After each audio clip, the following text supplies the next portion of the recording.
En novembre 1959, Sékou Touré, le président de la République de Guinée, accompagné d'une délégation, rencontre à Moscou Nikita Khrouchtchev, le dirigeant de l'Union soviétique.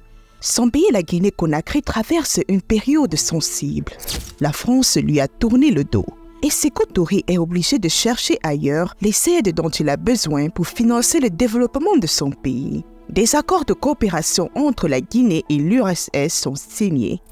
Quelques années plus tard, ce sera au tour de Modibo Keïta, nouveau président de la très jeune République du Mali, de se tourner vers l'URSS pour obtenir une aide accrue sur les plans économiques, militaires et culturels. La Guinée-Conakry, le Mali, le Ghana figurent parmi les pays de l'Afrique subsaharienne qui ont développé des relations avec le bloc de l'Est durant une période où le principal moteur de la politique soviétique dans le tiers-monde, y compris en Afrique, fut la lutte d'influence à l'échelle mondiale avec les États-Unis. Le sommet Russie-Afrique va se dérouler du 27 au 28 juillet 2023. J'espère que vous serez nombreux à vous informer sur l'actualité liée à ce sujet. Il est important qu'en tant que citoyens africains, nous soyons tous informés des décisions que prennent nos chefs d'État, car ces décisions nous impactent d'une manière ou d'une autre.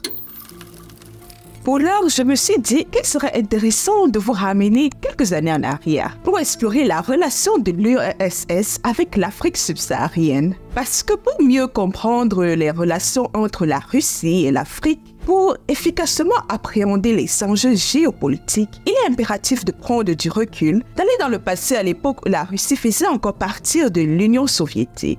Cette nouvelle série sur la relation entre l'Union soviétique et l'Afrique sera composée de 2 épisodes. Aujourd'hui, nous verrons les raisons qui ont poussé l'URSS à nouer avec l'Afrique subsaharienne dans les années 60 et les différents axes de leur coopération. Dans le 2e épisode, je vous expliquerai pourquoi Moscou a lâché l'Afrique après l'effondrement de l'Union soviétique. Allez, c'est parti!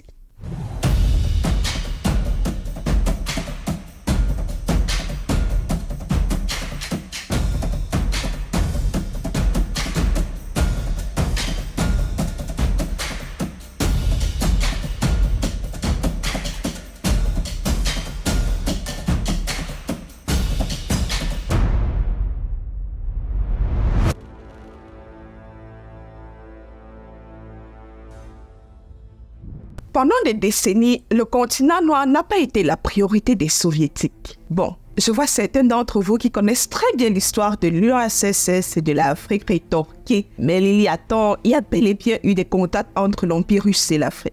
C'est vrai. Mais ces contacts remontent à l'époque du Moyen-Âge, une époque lointaine. Après la chute de l'Empire russe, c'est-à-dire après l'année 1917, il y a eu des contacts entre quelques intellectuels africains et l'Internationale communiste, une organisation communiste contrôlée par l'URSS, mais là encore, c'était des rapports restreints. L'Afrique était en quelque sorte marginalisée par les soviétiques, car la politique étrangère des soviétiques se centrait essentiellement sur l'Europe et ses problèmes. De plus, pour des raisons idéologiques, l'URSS ne soutenait pas les leaders indépendantistes africains. L'URSS, l'Union des républiques socialistes soviétiques, naît quelque temps après la chute de l'Empire russe.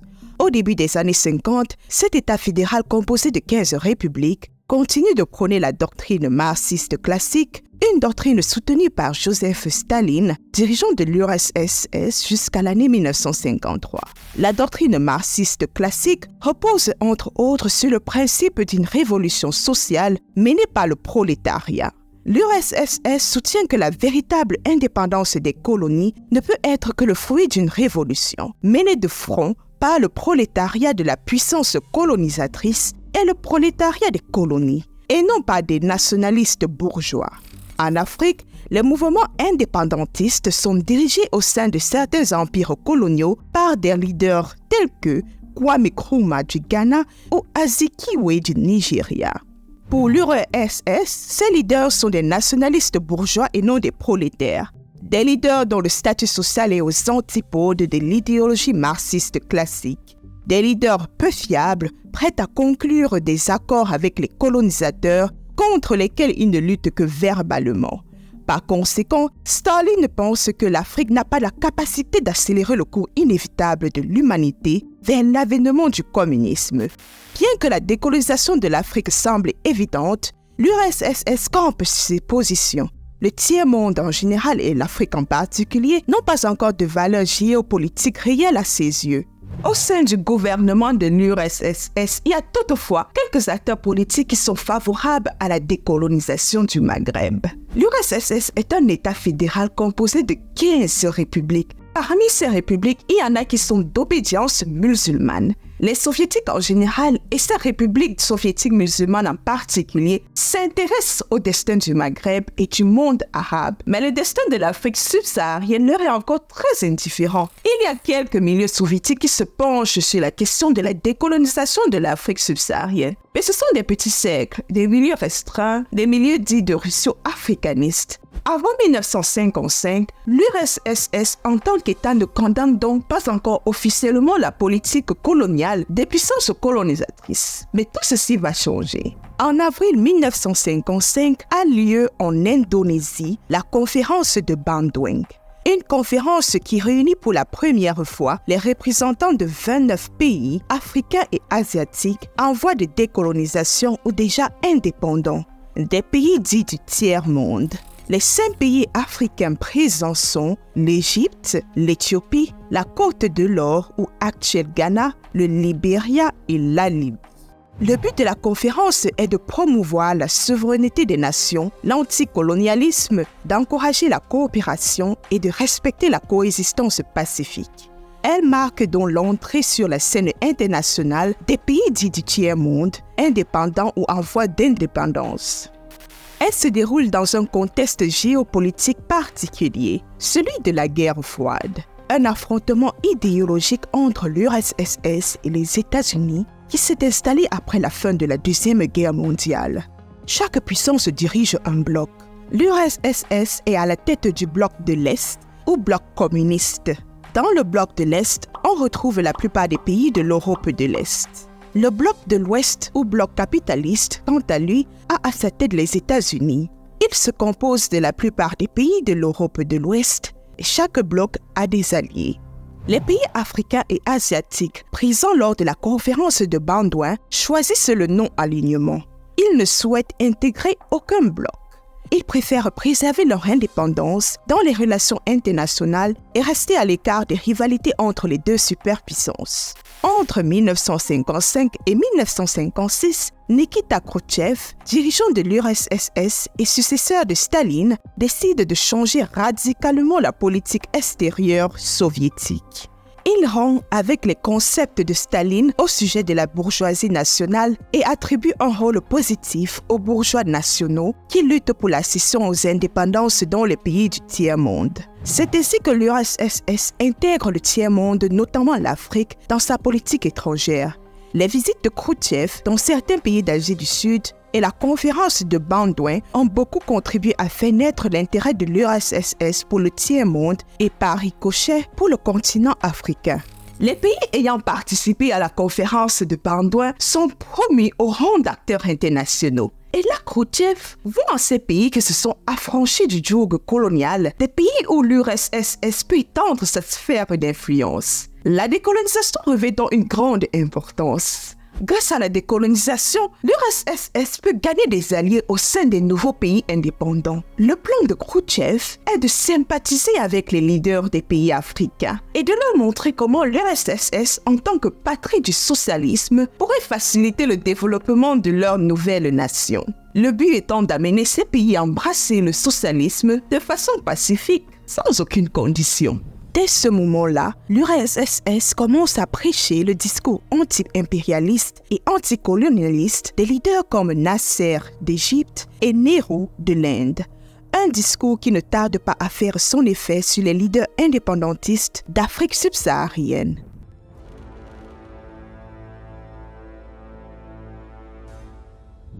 Un phénomène net, indiscutable, universel est apparu entre les deux guerres, c'est la décolonisation. Entre les années 50 et 70, une vague de mouvements indépendantistes, anticoloniaux et anti-impérialistes secoue l'Afrique. Les empires coloniaux britanniques, français, belges, espagnols ou portugais s'effondrent. En 1957, le Ghana est le premier pays d'Afrique de l'Ouest à obtenir son indépendance. Il est suivi par la Guinée-Conakry en 1958. Au lendemain des indépendances, les dirigeants africains font face à un problème majeur, le retard économique de leur nouvelle nation. La recherche de partenaires économiques devient donc une évidence. Le nom de l'Union soviétique a quelque chose d'attrayant pour les leaders africains. Outre le fait qu'ils soient sensibles au soutien de l'URSS dans la lutte contre l'impérialisme européen et américain, l'Union soviétique propose aux États africains un modèle de développement alternatif de celui de l'Occident. Proposition jugée intéressante par les leaders africains, surtout que pour certains d'entre eux, les relations avec l'ancienne puissance colonisatrice ne sont pas au beau fixe. Prenons l'exemple de la Guinée-Conakry. En 1958, la Guinée refuse d'entrer dans la communauté franco-africaine, un projet du général de Gaulle qui visait à faire des territoires africains colonisés par la France des États membres. États membres d'une communauté maintenue dans le giron français.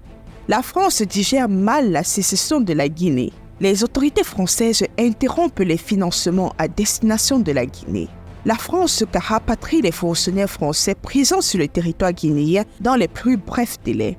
Après la proclamation de l'indépendance de son pays, le président de la Guinée, Sékou Touré, est obligé de chercher ailleurs les aides pour le développement de son pays. L'Union soviétique accorde à la Guinée un prêt de 140 millions de roubles et invite Sékou Touré pour une visite d'État en novembre 1959. Lors de cette visite, l'URSS ne manque pas d'affirmer son soutien à tous les pays qui luttent contre l'impérialisme européen ou américain. Sékou Touré reste fidèle à sa politique du non-alignement et il n'accepte pas seulement les aides du bloc communiste, il se tourne aussi vers Washington, Londres et d'autres nations. Dans la deuxième partie de cette série sur les relations entre l'URSS et l'Afrique subsaharienne, je compte revenir sur la position de certains chefs d'État africains face aux visées politiques et idéologiques de l'URSS. Pour l'heure, concentrons-nous sur les différents axes de la coopération. Aux yeux des leaders africains, l'Union soviétique est aussi synonyme d'une nation qui a réussi en très peu de temps à se développer et à se moderniser. Un pays qui a réalisé des prouesses technologiques et économiques. L'Union soviétique, c'est la nation de Yuri Gagarin, le premier homme à effectuer un vol dans l'espace. Discours anti-impérialiste, coopération économique alternative, nation avancée sur le plan technologique. Toutes de bonnes raisons qui vont pousser les leaders africains à construire des relations diplomatiques avec les soviétiques.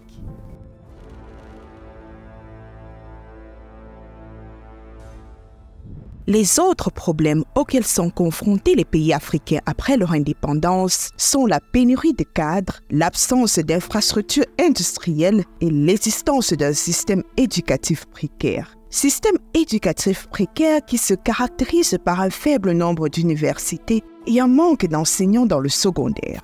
En 1960, à Moscou, Khrouchtchev crée l'Université de l'Amitié des Peuples, université qui sera baptisée une année plus tard, Université Patrice Lumumba, en l'honneur de Patrice Lumumba, héros de la décolonisation du Congo belge. Cette université sera le point de départ d'une politique active de coopération éducative entre l'Union soviétique et les pays africains. En 1961, 17 pays africains concluent des accords de coopération culturelle avec l'URSS. Des étudiants africains sont envoyés en Union soviétique pour se former dans plusieurs domaines, pendant que des spécialistes soviétiques se rendent en Afrique pour offrir une aide sur le plan technique, industriel et académique. En Afrique australe, au nom de la lutte mondiale contre l'impérialisme, l'URSS apporte un soutien militaire et une aide logistique remarquable au mouvement de libération dans les colonies portugaises telles que l'Angola et le Mozambique. Au courant des années 80, l'Angola est déchirée par une guerre civile qui oppose ses deux principaux mouvements indépendantistes, le MPLA et l'UNITA. Le MPLA, mouvement de libération à tendance marxiste et socialiste, a le soutien de l'URSS et Cuba, tandis que l'UNITA est soutenu par les États-Unis et d'autres nations. Dans le cadre de l'Afrique australe, le soutien de l'URSS auprès des mouvements africains de libération a d'ailleurs été souvent interprété par certains analystes politiques occidentaux comme une guerre de par procuration. une guerre indirecte où le bloc de l'Ouest et le bloc de l'Est s'affrontent. Merci beaucoup d'avoir visionné cette vidéo. J'espère que vous a plu. Si vous avez des sujets que vous aimeriez que je traite lors de l'émission L'Histoire de votre actu, je suis tout oui. Pour rappel, L'Histoire de votre actu est une émission qui revient sur le passé, sur l'histoire d'un fait d'actualité. Un fait d'actualité en rapport avec le continent africain. Comme d'habitude, laissez-moi vos feedbacks, un like et surtout, abonnez-vous. À la prochaine.